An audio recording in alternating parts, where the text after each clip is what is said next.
یزید کی لشکر جو امام حسین کے مقابلے میں آیا، امام حسین کے لشکر کی تعداد 72 تھی، تو یزید نے 22,000. مجھے بتائیے 72 کا 22,000 سے کوئی مقابلہ ہوتا ہے؟ عمر بن سعد نے پھر عبید اللہ ابن زیاد کو لکھا کہ 22,000 بندے تھوڑے ہیں، کچھ بندے زیادہ بھیج. تو عمر بن سعد کو عبید اللہ ابن زیاد کہنے لگے کہ تو پاگل تو نہیں ہو گیا، 72 کے لشکر کا 22,000 بھیجا، اور کتنا بھیجو؟ تو اس نے کہا تمہیں یہ نہیں پتا یہ لوگ کون ہیں؟ یہ مولا علی شیر خدا کی اولاد ہے. ان میں ایک ایک شخص ایسا ہے جو 1,000 کے مقابلے میں لڑنا جانتا ہے.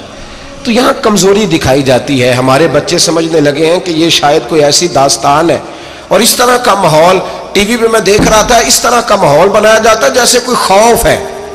یعنی واقع کربلا کوئی ایسا واقعہ جسے دیکھ کے خوف طاری ہو جائے، بچے راتوں کو ڈرے. وہ اکیلے درخت دکھائے جا رہے ہیں اور تیر دکھائے جا رہے ہیں. او یار کیا قوم کی تربیت کر رہے ہیں؟ واقع کربلا حوصلے کا نام ہے، دلیری کا نام ہے. سنیں بات اصل میں کیا تھی، بڑے ٹھنڈے دماغ سے میری بات کو سمجھیے گا. حضرت مولا علی شیر خدا کے بعد مسلمانوں کے متفقہ امیر بنے تھے حضرت امیر معاویہ. انہیں امیر کس نے بنایا تھا؟ امام حسن نے، حضرت علی کے بڑے صاحبزادے. حضرت امام حسن نے ان سے صلح کی، انہیں خلافت دی. اور صحیح بخاری میں نبی پاک نے فرمایا تھا میرا بیٹا حسن سردار ہے، جب مسلمانوں کی جماعتوں میں لہو بہ جائے گا تو حسن ان کی صلح کرا دے گا. وہ صلح امام حسن نے کرائی. جناب امیر معاویہ امیر بن گئے. حضرت امیر معاویہ رضی اللہ تعالیٰ عنہ بڑا پیار کرتے تھے نبی پاک سے، بڑا احترام کرتے تھے حضور کے خاندان کا. ان کی جو اجتہادی خطائیں ہیں وہ اپنی جگہ پہ موجود ہیں. چونکہ امام حسن نے ان سے صلح کر لی، لہذا ہم بھی ان کے بارے میں کوئی جملہ کہنے کے مجاز، ہماری مجبوری امام حسن ہے. اس لیے کہ جسے امام حسن صحیح کہے پھر امام حسن کے ماننے والے کو اسے غلط نہیں کہنا چاہیے. حضرت امیر معاویہ رضی اللہ تعالیٰ عنہ کا جب وصال ہوا تو حضرت امام حسن پہلے ہی ان سے وصال کر گئے، آپ کو زہر دے دیا گیا، آپ شہید ہو گئے. امام حسین موجود تھے. تو یزید کے بارے میں لوگوں نے کہا جناب امیر معاویہ سے کہ یہ ٹھیک ہے، مناسب ہے اور بہادر ہے، دلیر ہے، وہ جو ہوتے ہیں نا خوش آمدی ٹولہ. تو حضرت امیر معاویہ کے گرد بھی کچھ ایسے لوگ تھے، انہوں نے آپ سے کہا کہ یزید کو نامزد کر دے. تو آپ نے یزید کو بلایا، حوالہ مجھ سے دیکھ لیجئے گا. بلا کے فرمایا کہ 3 بندوں کے سامنے اپنی خلافت پیش کرنا، اگر وہ تجھے مان جائیں تو امیر بن جانا، نہ مانے تو چپ کر کے گھر بیٹھ جانا. وہ 3 بندے کون ہیں؟ جناب عبداللہ ابن عباس، حضرت عبداللہ بن زبیر اور امام حسین رضی اللہ تعالیٰ عنہ. یہ وصیت فرمائی جناب امیر معاویہ. ہوا یہ کہ یزید جب امیر بنا نا، 2-3 چیزیں ہوتی ہیں جب کسی بندے کو قابو کرنا ہوتا ہے، 2-3-4-5 چیزیں ایسی ہوتی ہیں جس سے بندہ قابو آتا ہے. تو اس نے بھی فوری طور پہ، یزید نے دیکھا میرے لیے مسئلہ کیا بن سکتا ہے. ولید بن عتبہ اس وقت مدینے کا گورنر تھا. یزید نے اس کو خط لکھا کہ امیر عرب کا رواج آج بھی ہے کہ جب تک نئے خلیفہ کی بیعت نہیں ہو جاتی پرانے کے انتقال کی خبر ہی نہیں دیتے، اس کو رکھے رکھتے ہیں. یہ ان کا طریقہ ہے. وہ کہتے ہیں کہ ولی عہد اچھی طرح قبضہ کر لے پھر بتائیں گے. حضرت امیر معاویہ کا وصال ہو گیا، بتایا نہیں. یزید نے اب کیا کیا، کیونکہ بڑا چلاک آدمی تھا، بڑا شاطر تھا، بڑا تیز تھا، اس نے ولید کو خط لکھا. کہنے لگا کہ فوری طور پہ عبداللہ ابن عباس کو بلاؤ اور اسے کہو میری بیعت کریں. یہ جو بیعت ہوتی تھی نا، یہ بھی سن لے کیا ہوتی تھی. یہ بیعت حلف ہوتا تھا کہ میں اللہ رسول کے نام پہ حلف دیتا ہوں کہ میں یزید کی اطاعت کروں گا، میں اس کے خلاف کوئی بغاوت نہیں کروں گا. یہ بیعت لوگ سمجھتے ہیں کہ بس ہاتھ پکڑنے کا نام بیعت تھا. اس بیعت کا متبادل جمہوری ملکوں کے اندر ووٹ آیا ہے. تو کہا بیعت کرے. حضرت عبداللہ ابن عباس کو بھی بلاؤ، عبداللہ بن زبیر کو بھی بلاؤ، امام حسین کو بھی بلاؤ. امام حسین آدھی رات کے وقت بیٹھے تھے مسجد نبوی میں، چونکہ 5 نمازوں کی آپ امامت کرتے. امام حسین نماز پڑھا کے عشاء کی بیٹھے تھے. جناب عبداللہ بن زبیر، عبداللہ بن زبیر کون تھے؟ یہ نبی پاک صلی اللہ علیہ وسلم کی پھوپھی پوتے تھے اور جناب صدیق اکبر کے نواسے تھے. حضرت عبداللہ بن زبیر اور جناب زبیر بن عوام عشرہ مبشرہ صحابی ہیں، ان کے بیٹے تھے. بہت زیرک آدمی تھے. یہ بھی امام حسین کے پاس بیٹھے تھے. عبداللہ ابن عباس بھی تھے جو حضور کے چچا کے بیٹے ہیں، اس امت کے پہلے مفسر ہیں قرآن پاک. یہ لوگ بیٹھے تھے. تو ولید نے ایک بندہ بھیجا، اس نے آ کے کہا جناب آپ کو گورنر صاحب نے بلایا ہے. تو عبداللہ بن زبیر کہنے لگے حسین اس وقت بلانے کی بات سمجھ میں نہیں آئی. تو امام حسین بڑے بصیرت والے تھے، اللہ نے بصیرت دی تھی. کہنے لگے عبداللہ آپ کو سمجھ نہیں آئی، مجھے سمجھ آ گئی ہے، امیر معاویہ وصال کر گئے اور یہ ہمیں جو بلایا گیا ہے نا، یہ یزید کی بیعت کے لیے بلایا گیا ہے. تو کہا پھر آپ آدھی رات کو نہ جائیں، آپ کے لیے خطرہ ہوگا۔ تو امام حسین فرمانے لگے خطرہ حسین کو نہیں ہوتا۔ نہیں، کہا پھر بھی آپ مہربانی کریں ذرا احتیاط سے جائیں۔ تو جناب عبداللہ ابن زبیر نے، عبداللہ ابن عباس نے 14 بندے نیزے دے کے، تلواریں دے کے امام حسین کے ساتھ بھیجے اور کہا کہ امام حسین اگر اس نے کوئی غلط ملت بات کی نا، زبردستی بیعت کرنے کا کہا، تو آپ بس کوئی ایک بات اونچی آواز میں کر دینا، یہ سپاہی پیچھے آ جائیں گے۔ امام حسین ان 14 بندوں کو لے کے گورنر ہاؤس پہنچ گئے۔ جب آپ وہاں پہنچے، اس نے بتایا، اس نے کہا جی حضرت امیر معاویہ انتقال کر گئے اور آپ نے یزید کی بیعت کرنی ہے۔ تو امام حسین فرمانے لگے میں چھپ کے بیعت نہیں کروں گا، مجمع لگاؤ، جمعے والے دن اعلان کرو، جو طریقہ ہے حضرت ابوبکر صدیق کا، جو طریقہ ہے حضرت عمر فاروق کا، جو انداز حضرت عثمان غنی کا ہے، جو مولا علی کا ہے، سر عام اعلان کرو، اگر ساری دنیا یزید کی بیعت کرے گی تو میں بھی تیار ہوں۔ تم مجھ سے بیعت لے کے پھر لوگوں کو بتانا چاہتے ہو کہ حسین بیعت ہو کر رہے ہیں تو تم کیوں نہیں کر رہے؟ میں عام آدمی نہیں ہوں، لہذا چھپ کے بیعت نہیں کرتا۔ جب یہ بات کی نا تو ولید بڑا نرم دل تھا اور امام حسین کی شان کو جانتا تھا، وہ جانتا تھا یہ نبی پاک کا خاندان ہے۔ اس نے کہا جی مجھے تو حکم تھا، باقی آپ حضور کے نواز ہیں، میں کر کچھ۔ وہاں ایک بڑا بدبخت شخص بیٹھا تھا، عبد الملک بن مروان، وہ ولید سے کہنے لگا کہ اگر حسین آج تمہارے ہاتھ سے نکل گئے تو تمہارے لیے بہت بڑا مسئلہ کھڑا ہو جائے، انہیں جانے نہ دینا، یا بیعت کراؤ یا ان سے کہو جنگ کے لیے تیار ہو۔ تو امام حسین رضی اللہ تعالیٰ عنہ کے کانوں میں آواز گئی تو فرمانے لگے ابن مرجانہ، اگر تیرے اندر جرت ہے تو آ سامنے حسین کے، اس کے کانوں میں باتیں نہ کر، کانا پھوسی نہ کر، باہر آ میدان میں، شرارت نہ کر، باہر آ، میں تمہیں ابھی بتاتا ہوں کہ حسین سے مقابلہ کرنے کا انجام کیا ہے۔ یہ کہہ کہ امام حسین باہر نکلے، اپنے بھائی محمد بن انفیہ کو بلایا، عبداللہ بن زبیر، عبداللہ ابن عباس، ڈھیر سارے لوگ کٹھے ہو گئے۔ فرمایا یہ معاملہ ہے، اب کیا کرنا ہے؟ تو وہ کہنے لگے حضور وقت ابھی مناسب نہیں ہے، آپ اس طرح کریں یہاں رکے، ہم مکے سے، عراق سے، کوفے سے لوگوں کو بلاتے ہیں، یہاں ایک بڑی مجلس مشاورت قائم کرتے ہیں۔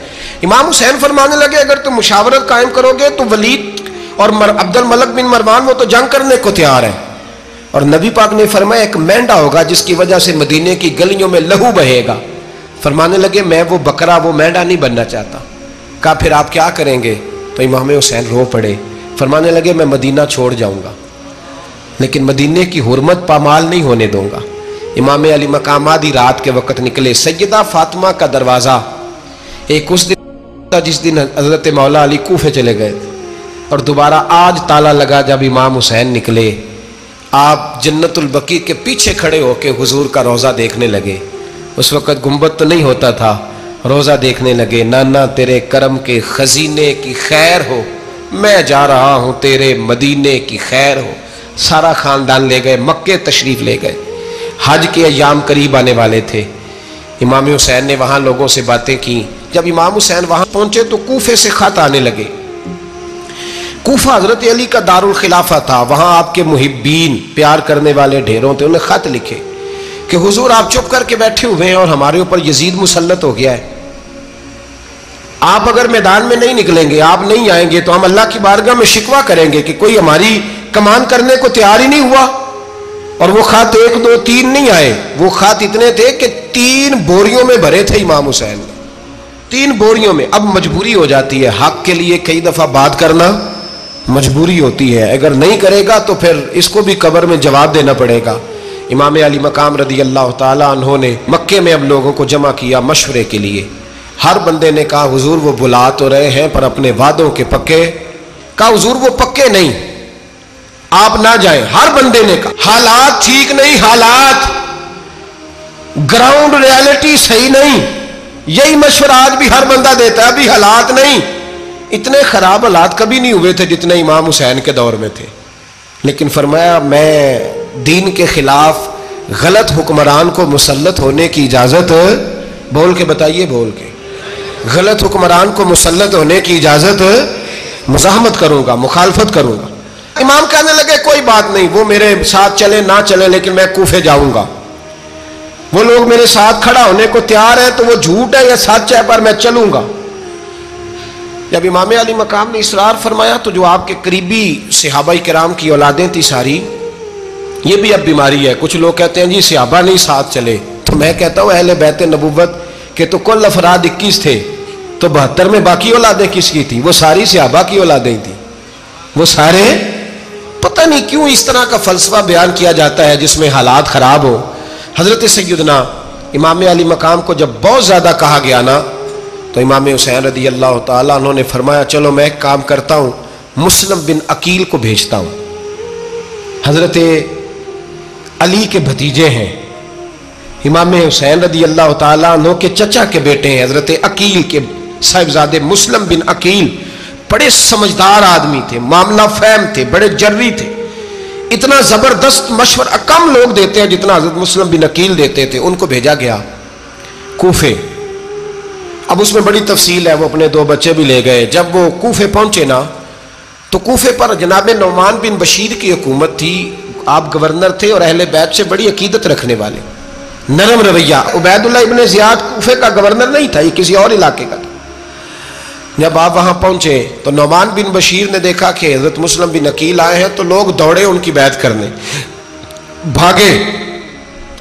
اتنے لوگ جمع ہوئے کہ ایک دن میں 17,000 آدمی نے بیعت کر لی. کتنے بندے جی؟ 17,000 آدمی ایک دن آیا. اب وہ جو امام مسلم بن عقیل کے وہاں نعرے لگانے والے تھے کہنے لگے حضور یہ پہلے دن کی کارکردگی ہے، 2-4 دن میں دیکھیے کیا ہوتا ہے. 2-4 دن میں کیا ہوا؟ 40,000 آدمی نے بیعت کر لی. اب وہ 40,000 بندہ تیار ہو گیا. ادھر سے جو یزید کے وفادار تھے انہوں نے خط لکھا یزید کو کہ تو نے بڑا نرم آدمی گورنر بنایا ہے اور 40,000 بندہ چلا گیا حسین کی طرف. اگر ایک دن مسلم بن عقیل اور رہے تو جو تمہارا گورنر بیٹھے ہیں نا جناب نعمان بن بشیر، ان کو گورنر ہاؤس سے نکال کے مسلم بن عقیل قبضہ کر لیں گے. تو چپ کر کے بیٹھا ہے. یزید بڑا تیز تھا، اس نے ایک آدمی گھوڑے پہ دوڑایا. عبید اللہ ابن زیاد ایک اور علاقے کا گورنر تھا پر بڑا ظالم سا بدماش تھا، بڑا سخت گیر آدمی تھا. اس کو کہا کہ تو پہلے ایک صوبے کا گورنر ہے، جا تجھے دوسرا صوبہ بھی دیا. اس طرح کار فوری طور پہ کوفے پہنچ اور جا کے مسلم بن عقیل کو گرفتار کر، جو آدمی ان کا ساتھ پھر بھی دے اسے قتل کر دے. اس نے کیا کیا؟ وہ آدھی رات کو آیا، منہ چھپایا، جبہ پہنا. لوگ سمجھے امام حسین آ گئے. بہت سارے لوگوں نے اس کے نعرے بھی لگائے. وہ چپکے سے داخل ہوا اندر اور چپکے سے داخل ہو کے اس نے سب سے پہلا کام یہ کیا کہ نعمان بن بشیر رضی اللہ عنہ کو معزول کیا، کوفے کے گورنر ہاؤس پہ قبضہ کیا. پھر اس نے اسی وقت سوئے ہوئے سرکردہ لوگ، جس طرح ایک گاؤں کا چودھری دوسرے کا محلے میں قبیلوں کے جو لوگ تھے چودھریوں کو بلایا، کچھ کو سزائیں دیں، کچھ کو سخت کہا، کچھ کو ان کے عیب گنوائے کہ وہ تمہارا فلانا مسئلہ پھر خراب کر دوں گا، بلیک میل کیا. صبح ہونے تک حالات اگر تم نے میرے قابو میں نہ کیے تو یاد رکھنا بڑا مشکل ہوتا ہے حق پہ کھڑا ہونا. بڑی چیزیں لوگوں کو یاد آتی ہیں، اللہ جانتا ہے. پہلے کچھ ہوتا ہے، بعد میں معاملہ کچھ ہوتا ہے. حضرت مسلم بن عقیل کے ساتھ جس دن عبید اللہ ابن زیاد آیا 40,000 کا لشکر تھا. اگلے دن صبح ہوئی، اگلے دن تو یہ حال ہو گیا کہ آپ جب کوفے کی جامع مسجد میں زور کی نماز کے لیے گئے تو 5-7 ہزار آدمی نماز پڑھنے آیا. اور جب مغرب کا وقت آیا تو لوگوں نے چند ہزار لوگ رہ گئے، نماز کی نیت باندھی. توجہ کرنا میری بات پہ، ایک مسئلہ بھی سمجھ میں آئے گا. لوگوں نے نماز کی نیت باندھی تو حضرت مسلم بن عقیل امامت کر رہے ہیں، ہاتھ باندھے ہوئے ہیں. تو بہت سارے لوگوں نے پیچھے ہاتھ چھوڑ دیے. ایک بندے نے دوسرے سے پوچھا وہ ہاتھ کیوں نہیں باندھتے؟ کہنے لگے اگر عبید اللہ ابن زیاد کے کسی بندے نے دیکھ لیا نا تو ہم اسے کہیں گے ہم تو نماز پڑھ ہی نہیں رہے تھے، ویسے ہی کھڑے تھے، ہاتھ ہی نہیں باندھے سرے سے. جب نماز کی امامت باندھی تو 10-11 صفیں تھیں. جب مسلم بن عقیل رضی اللہ تعالیٰ عنہ نے سلام پھیرا تو پیچھے بندہ ہی کوئی نہیں تھا. حضرت مسلم بن عقیل کو گرفتار کیا گیا. عرب کا رواج تھا دشمن کو سخت سزا دیں تاکہ باعث عبرت بنے.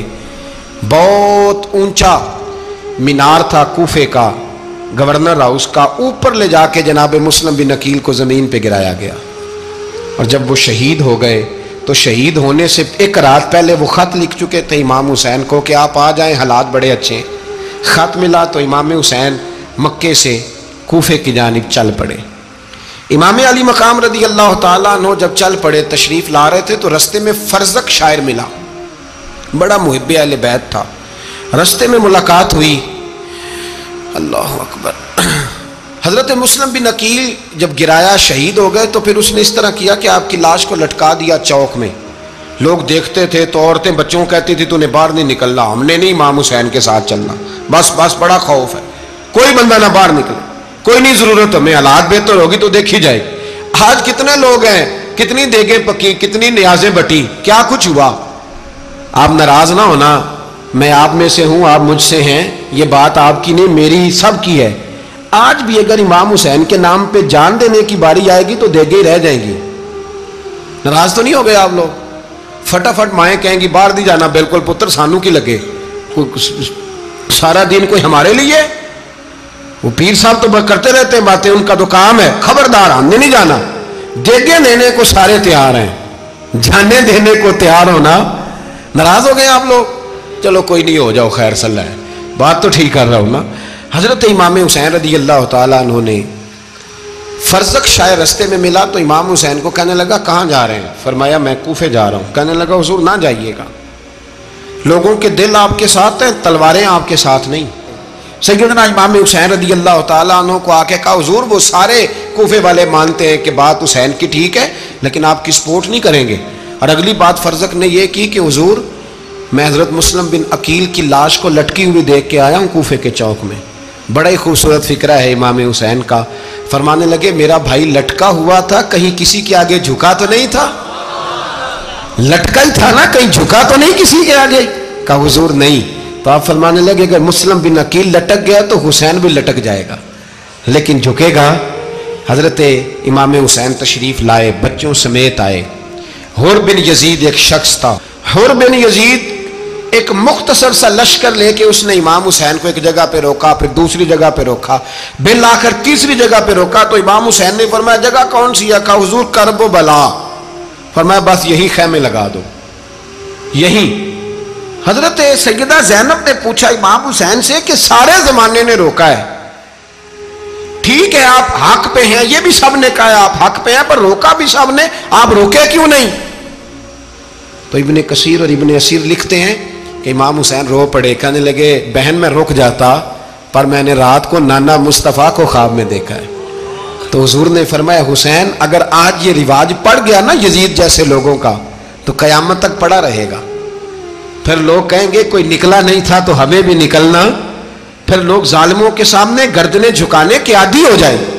میں کہتا رہتا ہوں, کہہ رہا ہوں, کربلا کی جنگ کفر اسلام کی جنگ نہیں, کفر اسلام کی جنگ نہیں کربلا کی, کیونکہ یزید تو بڑا پکا نمازی تھا, خطبہ دیتا تھا. وہ تو جب امام حسین رضی اللہ تعالیٰ عنہ نے کربلا کے میدان میں جمعے کا دن تھا تو یزید کے سامنے کو بات کرنی شروع کی, عمر بن سعد کے سامنے. تو عمر بن سعد کہنے لگا حسین زیادہ باتیں نہ کر, ہمارا جمعہ لیٹ ہو رہا ہے, جنگ کے لیے تیار ہو, فٹافٹ آ.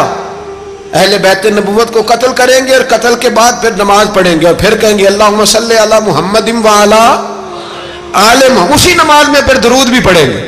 یہ کیسا مرتبہ ہے, کیسا انداز ہے, دوستی قاتل سے بھی مقتول سے یارانہ بھی. امام حسین نے حر بن یزید امام حسین سے کہنے لگا مجھے حکم ہے آپ کو روکنے کا, آپ آگے نہیں جا سکتے. امام صاحب نے فرمایا وجہ زمین اللہ کی ہے. اس نے کہا آپ بیعت نہیں کر رہے, یزید کی حالات آپ کے حق میں درست نہیں ہیں, آپ نہیں جائیں گے. امام روک گئے. ظہر کی نماز کا وقت ہوا تو حضرت علی اکبر امام حسین کے بڑے صاحبزادے انہوں نے اذان ظہر پڑھی تو حر بن یزید کے لشکر نے امام حسین کے پیچھے نماز ادا کی. کہا بھئی تم مقابلے میں آئے ہو, نماز پیچھے پڑھتے ہو؟ کہا حضور مقابلہ تو تلواروں سے کر رہے ہیں پر ہمارا دل تو مانتا ہے نا کہ مصطفیٰ کا نواسہ بڑی شان والا ہے.